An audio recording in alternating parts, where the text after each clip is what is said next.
베드로전서 1장 8절로 12절까지의 말씀, 우리 다 같이 한 목소리로 합독하겠습니다. 예수를 너희가 보지 못하였으나 사랑하는도다. 이제도 보지 못하나 믿고 말할 수 있는 영광스러운 즐거움으로 기뻐하니 믿음의 결국은 곧 영혼의 구원을 받음이라. 이 구원에 대하여는 너희에게 임할 은혜를 예언하던 선지자들이 연구하고 부지런히 살펴서 자기 속에 계신 그리스도의 영이 그 받으실 고난 후와 후에 받으실 영광을 미리 증언하여 누구를 또는 어떠한 때를 지시하는지 상고하니라. 이 섬긴 바가 자기를 위한 것이 아니요 너희를 위한 것임이 계시로 알게 되었으니 이것은 하늘로부터 보내신 성령을 힘입어 복음을 전하는 자들로 이제 너희에게 알린 것이요 천사들도 살펴보기를 원하는 것이니라. 아멘. 어제부터 베드로전서 묵상이 시작되었습니다. 어떤 책을 우리가 새로 접하든지 이 책을 왜 썼는가, 왜 베드로전서가 필요했는가, 베드로는 왜 베드로전서를 써 보내야겠다고 마음먹었는가, 그것을 먼저 헤아려 보는 것이 제일 중요합니다. 어떤 책이든 어떤 성경책이든 그것이 필요했던 이유가 있었고 그 필요했던 이유를 알고 읽어야 단어 하나하나에 있는 그 진짜 의미를 우리가 헤아릴 수 있을 거예요. 유다서는 맨 처음 시작할 때에 교회에 가만히 들어온 자들이 교회 안의 진리를 허물어뜨리고 자꾸만 엉뚱한 소리, 주님의 진리와는 다른 이야기들을 하여서 교회 내부의 여러 가지 영적인 진리와 사실들을 훼손하고 혼란시키고 은혜를 방탕의 곳으로 바꾸어가는 그 일들을 막고 교회의 내적인 질서를 바로 세워야겠다라고 하는 마음에 유다서가 기록되었다면, 베드로 전서는 이제 임박한 교회에 대한 핍박과 교회에 대한 박해를 이제 교회는 어떤 마음과 어떤 믿음과 어떤 태도로서 곧 닥칠 것 같은 교회에 대한 큰 환난을 어떻게 이겨내야 할 것인가, 그 마음과 태도를 다잡아주기 위해서 베드로가 썼다. 정확한 시점을 우리가 알 수는 없는데 아마 이제 베드로가 이제 로마의 대화재 이후로 네로 황제에 의해 죽기 얼마 전인 것으로 보입니다. 이제 대표적인 게 에베소 지역에서의 폭동일 것 같은데, 맨 처음에 바울의 일행이 이제 에베소에서 복음을 전할 때는 아무도 그 사람들한테 신경을 안 썼습니다. 뭐 누군지 알게 뭐고 그냥 자기들끼리 모여가지고 이상한 얘기, 죽은 자의 부활, 다른 종교, 다른 어떤 이야기를, 다른 신화를 이야기하는 사람들인가 보다, 별 대수롭지 않게 생각을 했겠죠. 그런데 시간이 갈수록 점점 에베소에 그 사람들이 모였고 그리스도인들이라고 하는 사람들이 모여서 무시 못할 존재로 공동체를 이루어 가고, 특히 에베소에서는 아데미 여신상을 팔아서 생계를 유지해야 되는 사람들이 에베소와 아시아 지역에 급증하는 그리스도인들 때문에 그들의 매출에 영향을 받기 시작하죠. 제가 가끔 이런 얘기할 때 이런 얘기 들으는데, 서울에 도대체 그리스도인들이 얼마나 더 생겨야 종로에 있는 불상 파는 사람들이 서울시청 앞에가 데모하겠습니까? 그 상황인 거예요, 에베소가. 그러니까 이제 별 예전에는 신경도 쓰지 않았던 그리스도인들 교회였는데 이제는 에베소를 비롯해서 여기저기에서 세상이 교회를 주목하기 시작하는 거예요. 세상이 교회를 주목하니까 그때부터 무엇인가 이들에겐 낯설미 있어요.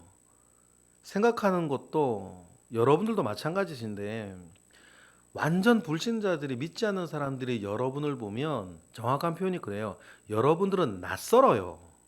뭐가 낯서냐면 기본적으로 생각하는 게 낯설어요. 기본적으로 욕심 부리는 게 낯설어요.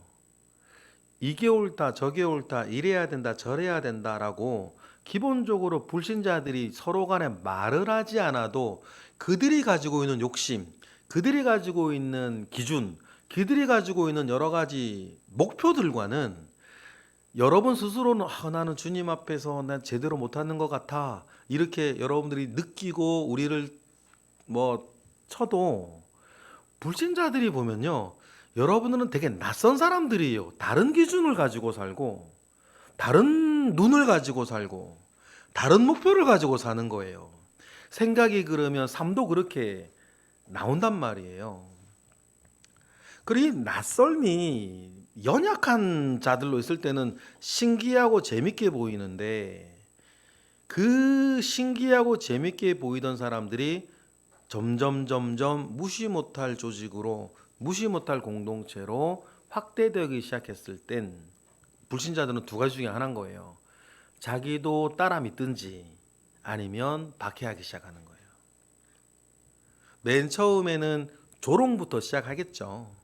조롱부터 시작하고 비난부터 시작해서 박해로 시작되어 발전해 나가겠고 박해도 개인적인 차원에서 지역적인 차원에서 국가적인 차원에서 이렇게 발전되어 나아갈 것인데 베드로전서는 이 박해가 국가적인 발전으로 국가적인 박해로 막 발전해 갈 것 같은 느낌 속에 이제 그리스도인들이 세상이 우리를 박해하고 핍박하고 우리를 공격하기 시작하려 하니 그때 믿는 이들은 어떻게 믿음을 지키며 그런 세상 가운데에서도 온전한 주의 길을 걸어갈 것이냐, 걸어가야 할 것인가, 어떻게 해야 되는가 그 이야기를 아주 비장한 마음 가운데에 전하고 있는 책이 베드로 전서다.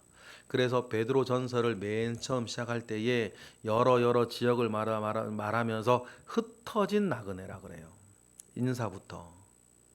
흩어진 나그네는 진짜 제국에 많이 흩어져 살고 있기도 한데 나그네 우리는 흩어져 살고 있는 나그네다라고 하는 것은 몸으로도 흩어져 있지만 우리의 존재와 신분으로도 여러분 우리는 명심하셔야 됩니다. 우리는 이 세상 가운데에 흩어져 살고 있는 나그네다. 흩어져 있다라고 하는 말의 의미는 베드로 전서 안에서는 연약하다라고 하는 뜻이고 나그네다라고 하는 말은 우리 집 이 세상에 없다는 거예요. 여러분 그러니 여러분 우리의 주민등록이 옥수동 금호동 주민센터에 있는 것이 우리 주민등록의 진짜가 아니지 않습니까? 나의 진짜 주민등록은 하늘에 있다. 바울은 이걸 나의 시민권은 천국에 있다. 말한 것과 같이 여러분 우리는 나의 진짜 주민등록, 나의 영원한 주민등록은 하나님의 나라에 있는 거고 옥수동 사무소에 있는 옥수동 주민센터에 있는 주민등록은 이 땅에 잠시 살면서 있는 것이라고 하는 것을 우리는 기억하는 거예요.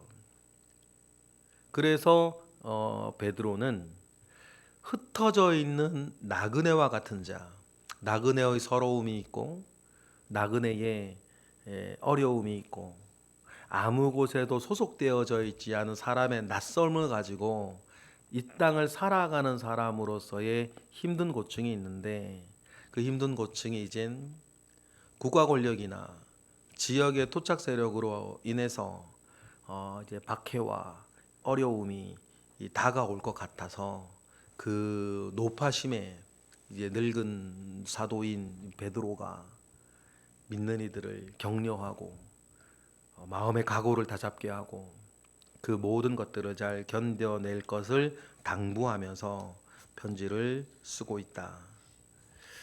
그러면서 이제 그런 의미에서 이제 오늘 본문도 8절부터 읽어보면 일단은 베드로는 그런 어린 신앙, 베드로 입장에서는 그 어린아이와 같은 그 시작되는 믿음들에 대해서 교회를 이루고 있는 믿음들에 대해서 칭찬하고 싶어 하시죠.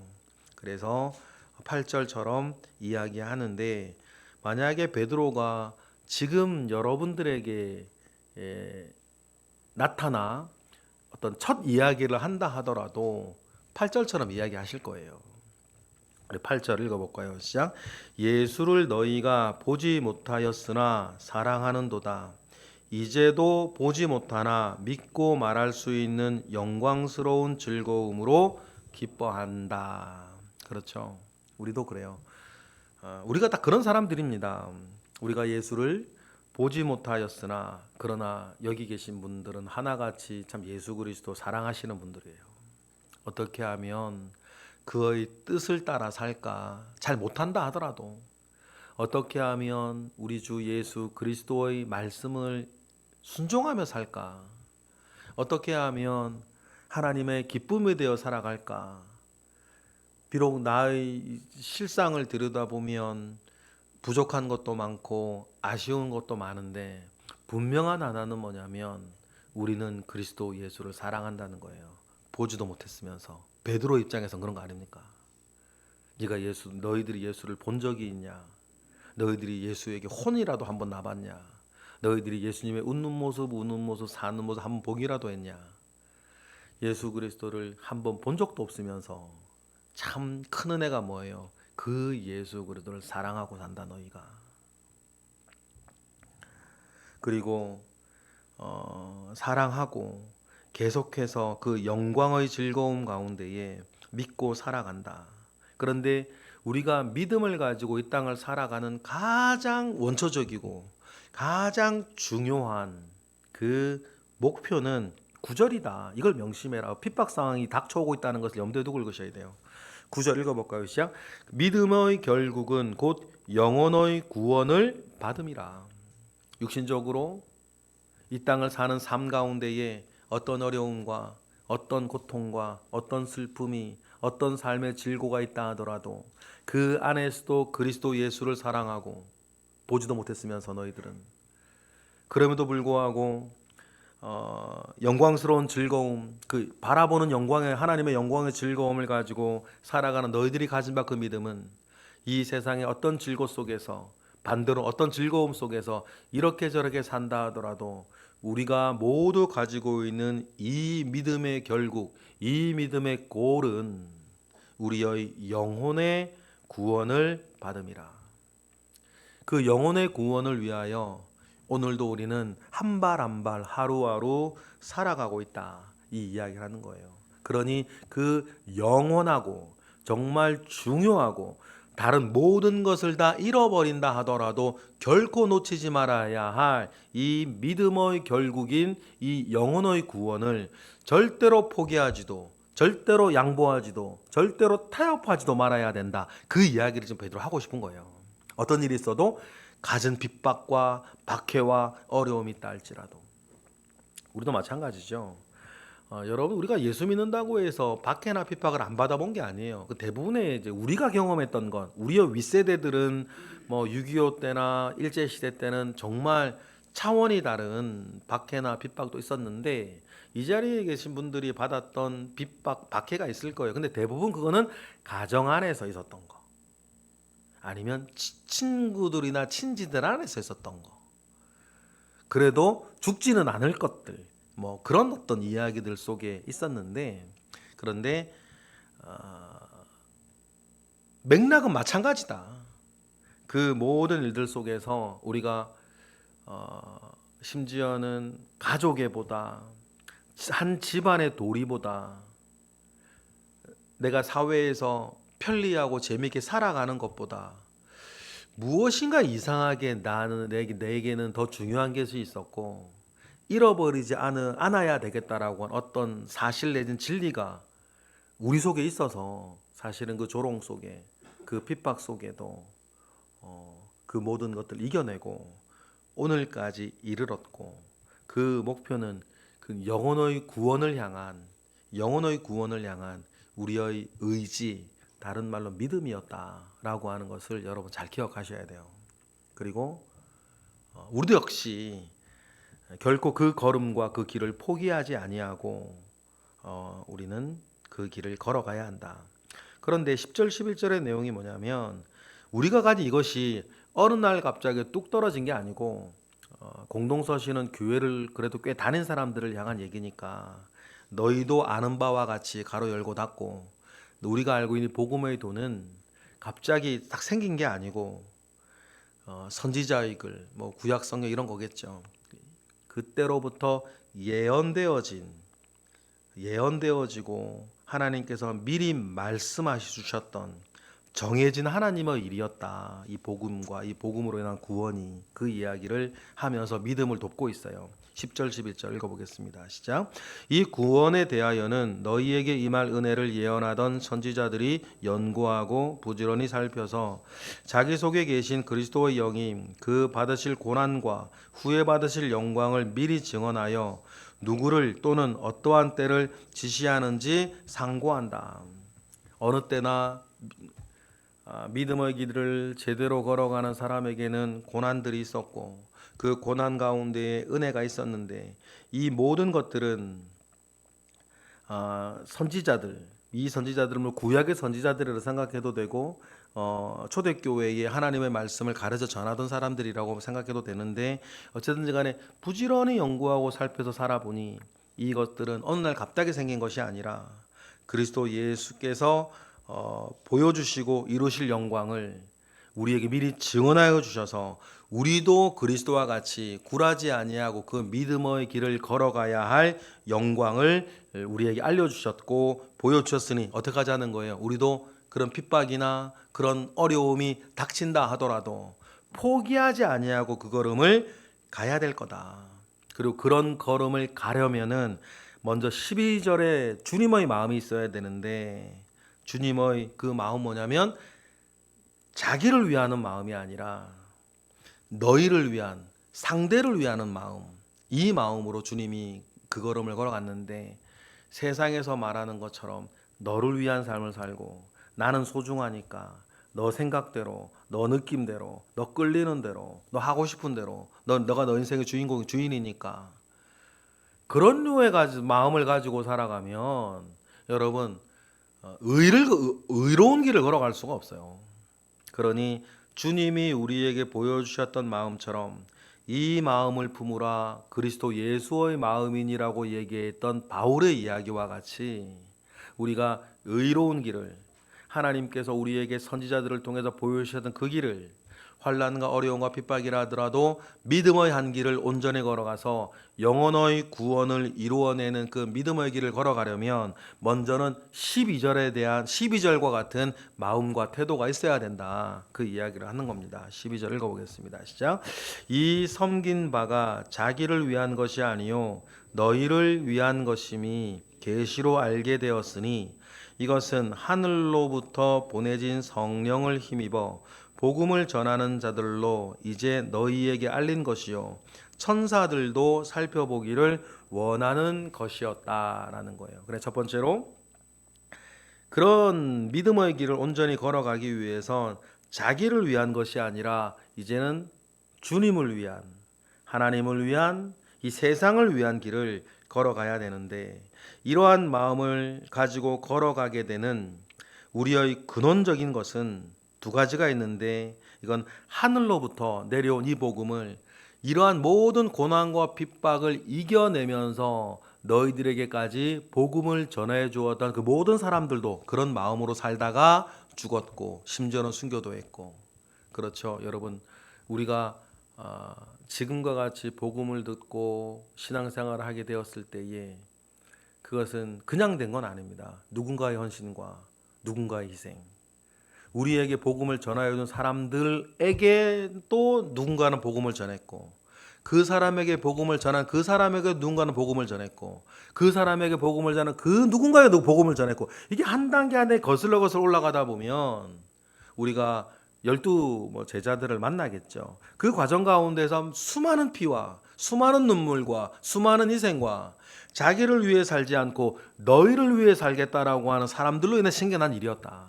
그리고 이제 핍박의 시대가 오고 있는데, 그때에도 자기를 위하지 않고 이 너희를 위하는 삶, 자기를 위하지 않고 주님을 위하는 삶을 살게 하는 이 마음이 있어야 되고, 이 마음은 복음으로 인해 가지게 되는 것이고, 이 복음은 천사들도 알기 원하고 보기 원했던 영원한 것이고 대단한 것이었으니, 이 복음 위에서 어떤 바람이 불고 어떤 비바람이 친다 할지라도 이 복음 위에 서서 믿음의 한 길을 끝까지 걸어가라. 믿음의 결국은 뭐니까? 영혼의 구원이니까.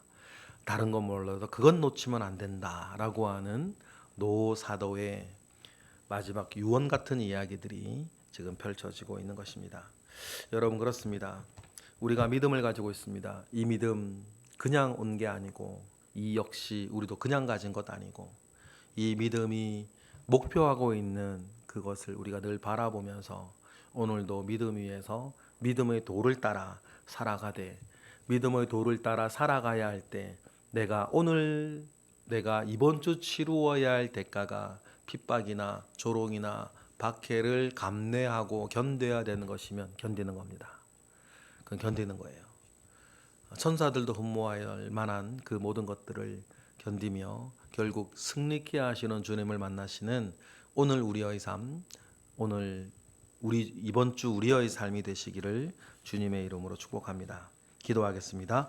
할렐루야. 하나님, 우리에게 복음이 와서 믿음을 가지게 되었고, 그 믿음 따라 살아가게 하는 데에 많은 이들의 헌신과 많은 이들의 가르침과 많은 이들의 수고가 있었고, 또 어느 날은 내가 수고하고 내가 도전하며 내가 또한 도와주어야 할 일들도 많이 있고, 이러한 연합과 연대 속에서 복음은 2000년이 넘도록 이 세상을 향해, 땅끝을 향해 달려가고 있음을 우리가 기억합니다. 오늘 우리의 작은 삶 하나에서도 그러한 복음의 도를 잘 실천하며 살아가게 하시고, 하나님 아버지 앞에 온전하게 하며 믿음의 결국을 우리가 바라보며 하루하루의 삶에 또한 승리하는 우리 모든 믿는 자들 되게 하시옵소서. 이 시간 드려지는 1000번째 예물 가운데 함께 하시고, 오늘도 새벽을 깨워 기도하는 이들 가운데에 은혜를 더하시옵소서. 예수 그리스도의 이름으로 기도드렸나이다. 아멘.